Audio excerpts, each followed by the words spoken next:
When The Weeknd released his last album, 2022's Dawn FM, it carried a certain sense of finality.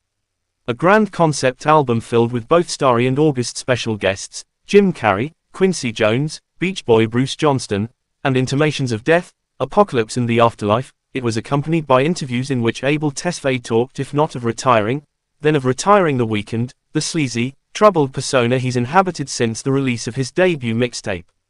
He wanted, he said, to remove The Weeknd from the world. As it turned out, he wasn't quite done yet, although he may conceivably be soon. Dawn FM was revealed to be the second in a trilogy of albums that began with 2020's After Hours, and Dancing in the Flames, the first single taken from Part 3, Hurry Up Tomorrow, which has been teased for the last 9 months, and received a further publicity boost via a spectacular live-streamed Weeknd gig in Sao Paulo last week, suggests his outlook hasn't much improved. The themes of death and apocalypse are once more much in evidence. Traffic dies while we are racing home, melted lights cover the open road, opens Dancing in the Flames, its lyrics reminiscent of celebrated songs in a similar vein. As on David Bowie's 5 Years, with its weeping newsreader informing the world of its poor prognosis, the media aren't much inclined to optimism. The world can't heal, they say on the radio, and if it's a bit pretentious to describe the lines about vehicular suicide as Balladian, they're definitely a little reminiscent of the Smiths' There Is a Light That Never Goes Out. I can't wait to see your face crash when we're switching lanes. If I miss the break we're dancing in the flames, the fire's raging but you're still beautiful and it's amazing.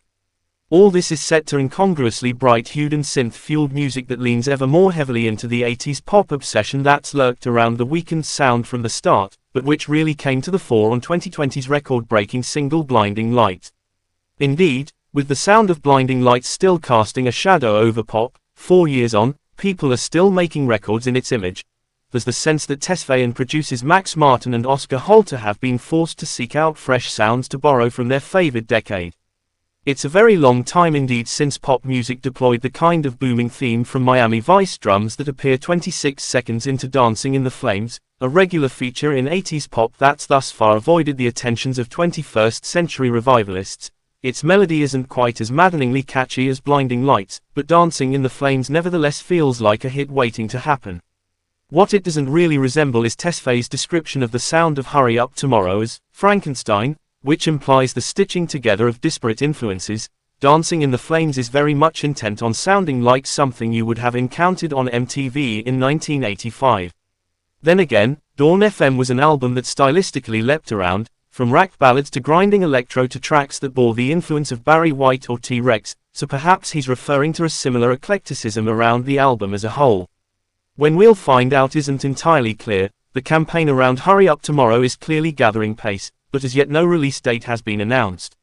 Nor do we know what the future holds for Tesfaye or The Weeknd after it does come out. He's talked on social media about facing the abyss, and, in an impressively vague interview with Billboard, offered an equivocal, "I think about giving up every day, but I also find purpose every day." We shall see.